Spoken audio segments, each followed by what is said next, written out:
आइए दोस्तों, आपका पुनः स्वागत है। देखिए, आज हम लोग पढ़ने जा रहे हैं संविधान सभा की बैठकें। ठीक है, तो ध्यान दीजिएगा। संविधान सभा की बैठकें में हम लोग क्या करेंगे कि 9 दिसंबर ये जो पहली बैठक है, ठीक है, तो ध्यान दीजिएगा। उसके बाद ये 11 दिसंबर की बैठक होती है, ठीक है। एक और बैठक पढ़ेंगे हम लोग, ठीक है ना, उसको भी एडजस्ट करेंगे इसी में, ठीक है। देखते हैं, चलिए आगे बढ़ते हैं। तो देखिए, हम एक चीज़ और आपको बता दें कि जितना भी वीडियो हम डाल रहे हैं, हर एक वीडियो में आपका चाहे टाइम 10 मिनट लगे या 5 मिनट, कोई 3 मिनट का भी है, उसमें आपके हर एक वीडियो से क्वेश्चन जो है एग्ज़ाम में ज़रूर आता है, ठीक है। इसलिए आप कोई भी वीडियो खोल के देखेंगे तो आप उससे लाभान्वित ही होंगे, ठीक है। चलिए आगे बढ़ते हैं। तो देखिए, संविधान सभा की बैठकों में हम यहाँ पर 2 बैठक लिए हैं।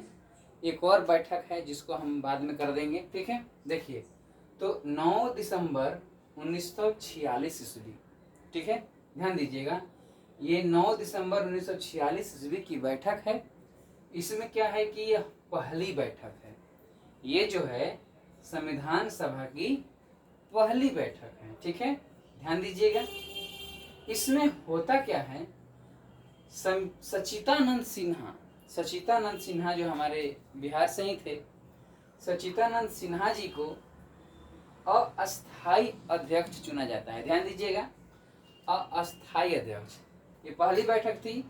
तो होता क्या है, जैसे आम लोगों के बीच में भी, जैसे मान लीजिए किसी गांव में या कहीं भी अगर किसी भी प्रयोजन को लेकर के अगर सभा बैठती है, तो उस सभा को संचालित करने के लिए हम लोग क्या करते हैं कि जो बुजुर्ग होते हैं या जो सबसे सीनियर होते हैं उनको हम लोग अध्यक्ष या अस्थाई अध्यक्ष या अस्थाई अध्यक्ष चुन लेते हैं।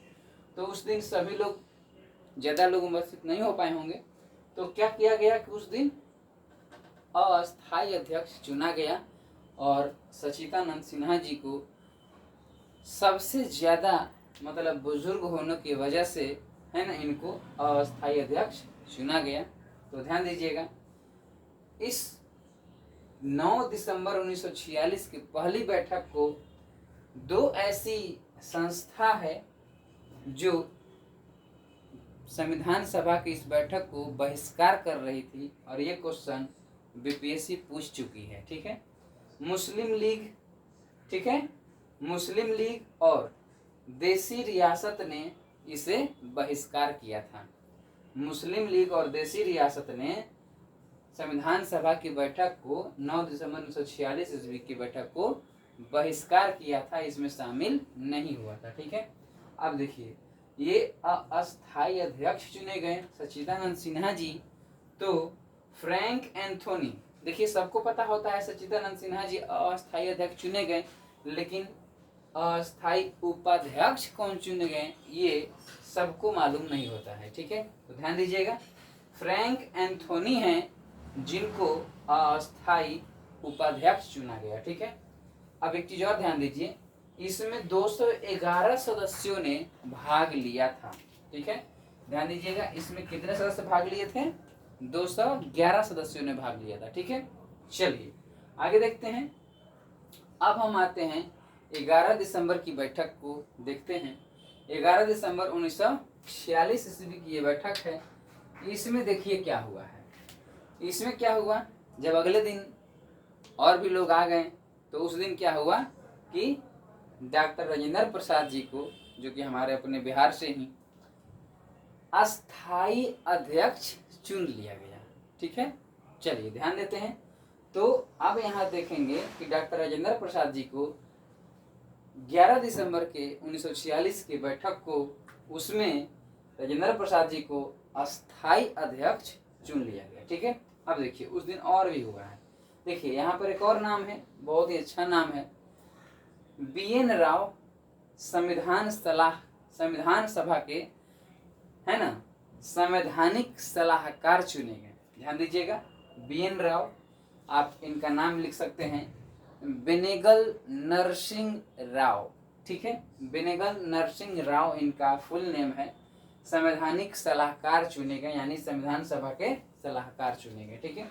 अब ये दो लोग जो हैं, टीटी कृष्णामाचारी, ध्यान दीजिएगा, लिख लीजिएगा, अगर दिख नहीं रहा होगा तो हम बोल रहे हैं, टीटी कृष्णामाचारी और एचसी मुखर्जी उपाध्यक्ष चुने गए, ठीक है। चलिए आगे बढ़ते हैं, इसको आप लोग तब तक स्क्रीनशॉट ले लीजिए, ठीक है। अब एक आप लोग का बच गया है 13 दिसंबर वाला, ठीक है।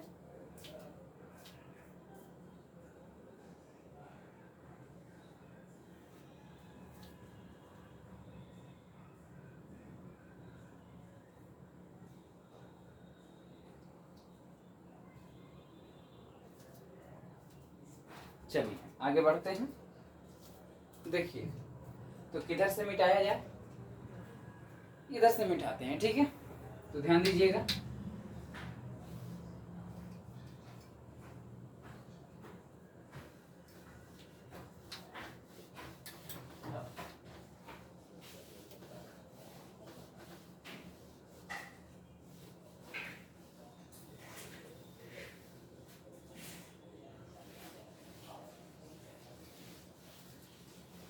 देखिए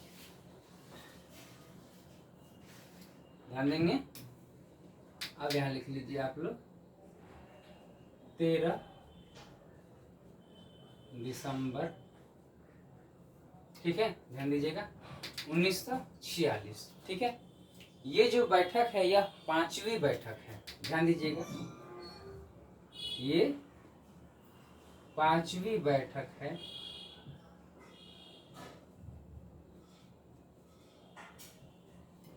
ठीक है, और इसे ध्यान दीजिएगा 13 दिसंबर 1946 को इसी में जवाहरलाल नेहरू जी ने प्रस्तावना को पेश किया था, ठीक है।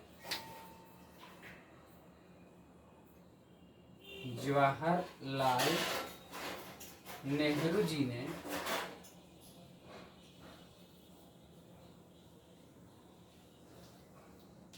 तेरह दिसंबर 1946 को ही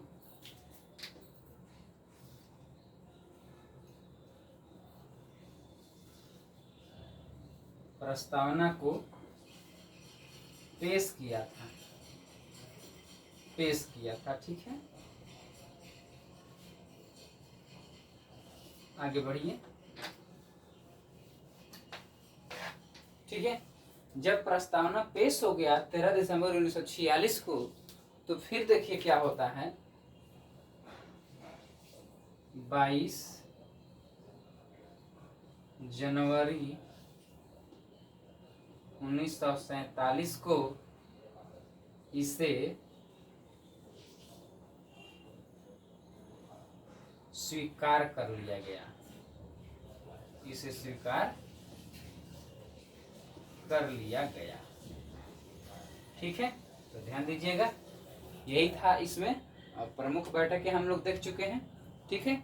आगे बढ़िएगा, इसमें अगर आपको लग रहा होगा कि कोई पॉइंट छूट रहा है तो कमेंट में आप लोग जरूर कमेंट कीजिएगा, ठीक है, क्योंकि सारी जानकारियां एक ही बारे में नहीं आ पाती हैं, ठीक है। चलिए ध्यान देंगे, और वीडियो छोटा भी बनाना होता है ना। देखिए, तो आज हम लोग देखें संविधान सभा की प्रमुख बैठकें हैं, और इसमें एक 9 दिसंबर था, एक 11 दिसंबर था, ठीक है। 9 दिसंबर वाला पहला था, ठीक है, फिर एक 11 दिसंबर, फिर ये 13 दिसंबर का ये 5वां बैठक है। क्यों बता रहे हैं, क्योंकि ये पूछ चुका है कि 13 दिसंबर कौन सी बैठक थी, ये 5वीं बैठक थी, ये अदर एग्जाम के पीसीएस एग्जाम में पूछ चुका है, ठीक है। चलिए ध्यान देंगे, तो जवाहरलाल नेहरू ने 13 दिसंबर 1946 को प्रस्तावना संविधान सभा में पेश किया था, याद रखिएगा, प्रस्तावना को संविधान सभा में पेश किया था, ठीक है ना, याद रखिएगा, ये क्या है, संविधान सभा में पेश किया था, संविधान सभा में पेश किया था। और संविधान सभा ने 22 जनवरी 1947 को प्रस्तावना को क्या किया, 22 जनवरी 1947 को, इसे मतलब क्या, प्रस्तावना को प्रस्तावना को स्वीकार किया। ठीक है, प्रस्तावना को स्वीकार कर लिया गया। ठीक है, 22 जनवरी 1947 को संविधान सभा द्वारा प्रस्तावना को स्वीकार कर लिया गया। ठीक है, तो इसके आगे हम लोग नेक्स्ट वीडियो में मिलते हैं। ठीक है, तब तक के लिए थैंक यू। चैनल को सपोर्ट कीजिए, सब्सक्राइब कीजिए और लाइक भी कीजिए। ठीक है, धन्यवाद।